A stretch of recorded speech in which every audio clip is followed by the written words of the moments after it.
அதாவது ஒருத்தட்ட ஒரு டைம் மிஷின் கிடைக்குது. அதுல ஏரியா வந்து பேக் டு த ஃபியூச்சர்ன்ற மாதிரி அது ஃபியூச்சர் போறது. நாங்க வந்து பாஸ்ட்டுக்கு போறோம். அதாவது வந்து அவர் வந்து 3 கேரக்டர் சந்திக்கிறார் சார். ஒன்னு திருவள்ளுவர், ரெண்டாவது வீரபாண்டிய கட்டபொம்மன், மூணாவது பாரதியார். இவர் கமர்ஷியலா போய் அவரை பாக்குறாரு. அதாவது சரித்திரத்தை மாத்துவோமே அப்படின்னு. சரி, இங்க என்ன நடக்குதுங்கிற விஷயத்தை ஒரு நகைச்சுவையா பண்ணிருக்கோம். வண்டர்ஃபுல். கேட்கும் போதே நல்லா இருக்கு. ஆசைச்சிருங்க. Thank you sir. முதல்ல 2000 வருஷத்துக்கு முன்னால போய் திருவள்ளுவரை பார்க்க வேண்டியது இருக்கு. ரெடி, 1 2 3.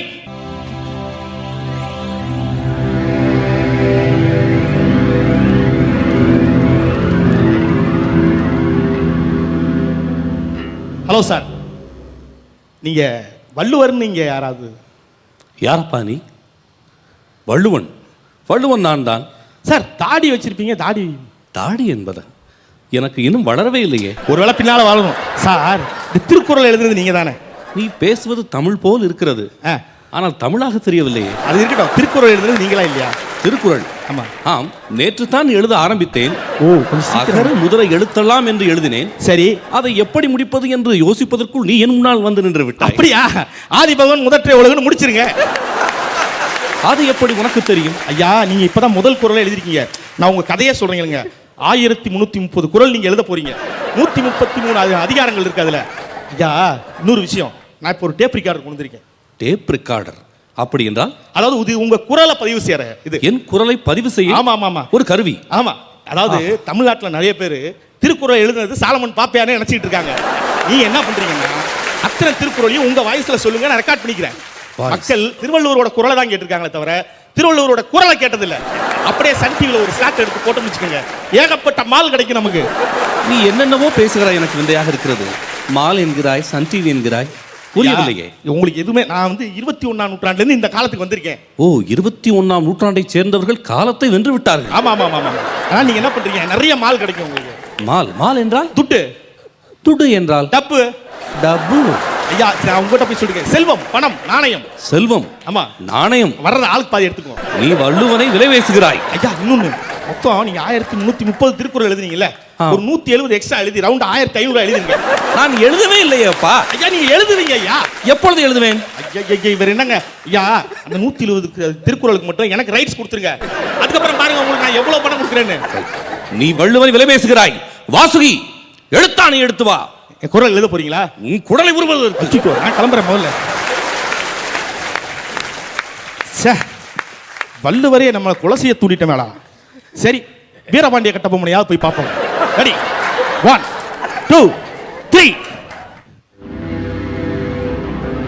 ராஜாதி ராஜ ராஜமார்த்தாண்ட ராஜகுலோத்துங்க வீரபாண்டிய கட்டபொம்மன் வருகிறார். பராக் பராக். வணக்கம் மன்னா. வணக்கம். வணக்கம். உங்களை பார்ப்பதற்காகத்தான் வந்திருக்கேன். யார் நீ?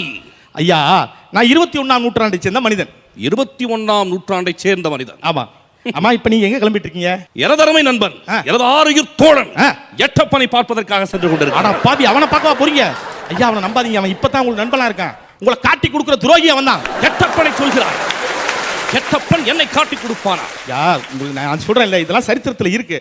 எப்படி 1947 ஆகஸ்ட் 15 இந்தியா சுதந்திரம் அடைஞ்சிரும். இது எதுக்கு நீங்க வெட்டியா போய் தூக்கல தொங்கணும்? நீ என்ன சொல்கிறாய்? எனக்கு ஒன்றும் புரியவில்லை. வெள்ளையர்கள் வந்து உங்ககிட்ட வரி கேட்பாங்க, இன்னும் கேட்கலையா? அவர்கள் வரி கேட்கவில்லையே. இன்னும் சீக்கிரம் வந்துட்டு அதை விடுங்க. எப்படியும் வந்து சுதந்திரம் அடைய போகுது நாடு. காந்தி வாங்கி கொடுத்துருவாரு. எதுக்கு நீங்க தேவையில்லாம சாகணும்? நான் செத்து விடுவேன் என்று உனக்கு யார் சொன்னார்? ஐயா, நான் 21ஆம் நூற்றாண்டு மனிதன். யா, அட 21ஆம் நூற்றாண்டை சேர்ந்தவனா நீ? ஜாக்சன் துரை வந்தா அவன் உங்ககிட்ட வட்டி கேட்பான். அவன் எப்படி கேட்டா நீ என்ன தெரியுமா பதில் சொல்லுவீங்க? நான் என்ன சொல்ல வேண்டும்? சொல்றேன் பாருங்க. திரை, வரி, வட்டி, வானம் விளைகிறது, பூமி பொழிகிறது, உனக்கேன் கொடுப்பது கிஸ்தி.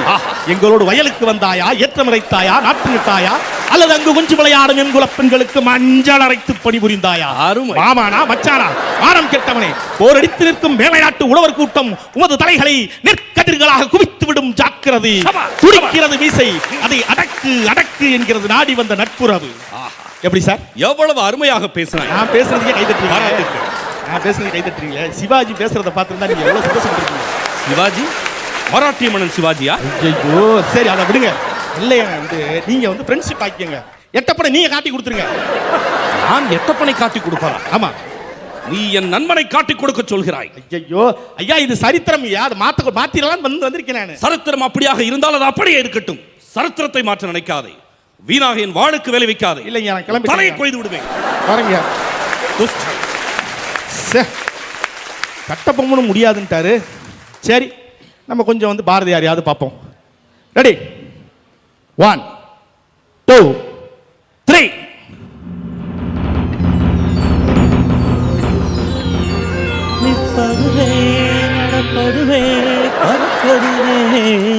நீங்கள் எல்லாம் சொப்பனம்தான். மகாகவி பாரதியாருக்கு வணக்கம். வெறும் காட்சி மயக்கங்கள். ஐயா வணக்கம். ஐயா வணக்கம்.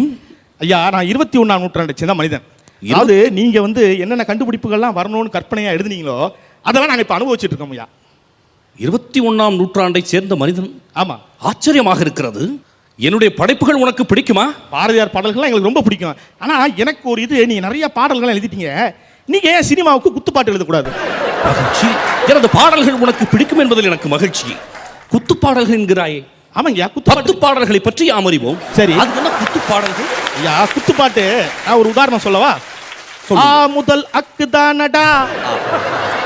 உயிரெழுத்துக்களை பற்றி மிக அற்புதமாய் எழுதியிருக்கிறார். அடுத்த வரியை கேட்டீங்கன்னா நீங்க வருத்தப்பட மாட்டீங்க. பாடுங்க. எங்க அக்கா பொண்ணு கிக்கு தானடா, ஜே முதல் ஜெட்டு தானடா, இவ எவர் சில்வர் தட்டு தானடா. நிறுத்து மூட. என்ன வார்த்தைகள்! இது மட்டும் கிடையாது, இப்ப வட்டார மொழியில எல்லாம் வந்து குத்துப்பாட்டு வந்துருச்சு. இப்ப மெட்ராஸ் தமிழ் இருக்குல்ல, அதுல கூட இருக்கு. எப்படி பாடுறேன் கேளுங்க.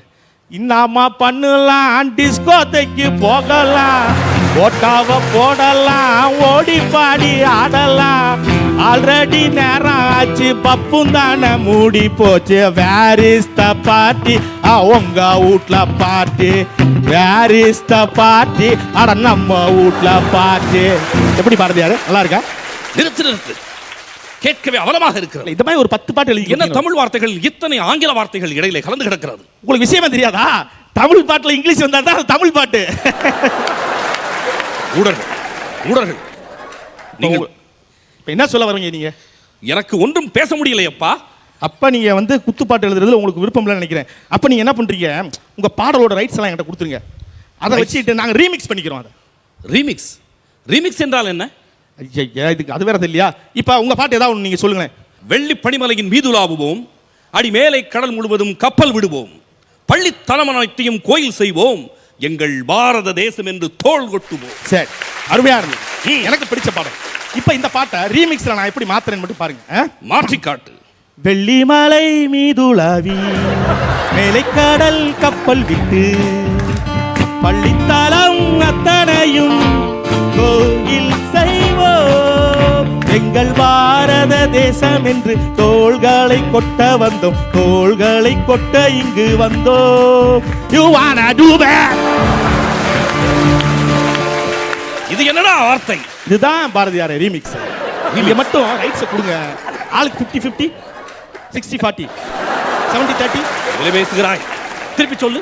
50-50, 60-40, 70-30 எல்லாம் பர்சன்டேஜ். சரித்திரத்தை மாற்ற நினைக்கிறாய். இப்ப நீங்க எங்க போயிட்டீங்க அவசரமா? உங்க மூடு சரியில்லை நினைக்கிறேன், நான் இன்னொரு நாள் கூட வரேன். நான் பழங்களை வாங்கி கொண்டு பார்த்தசாரதி கோயிலுக்கு யானை பார்க்க செல்கிறேன். ஐயோ ஐயா, உங்ககிட்ட இன்னொரு விஷயம் சொல்ல மறந்துட்டேன். சொல்லடா. அந்த கோயில் யானை மிதிச்சு தான் நீங்க சாக போறீங்க, அந்த கோயிலுக்கு நீங்க போகாதீங்க. நீ நான் மிதித்து சாக போகிறாய். ஐயோ, நான் மிதித்து சாக போகிறாய். சரிங்க, நான் கிளம்புறேங்க. வரலாறு சரித்திரத்தை யாரும் மாற்ற நினைக்க வேண்டாம். அப்படி சரித்திரத்தை யாராவது மாற்ற நினைத்தால் டரியலாகி விடுவீர்கள்.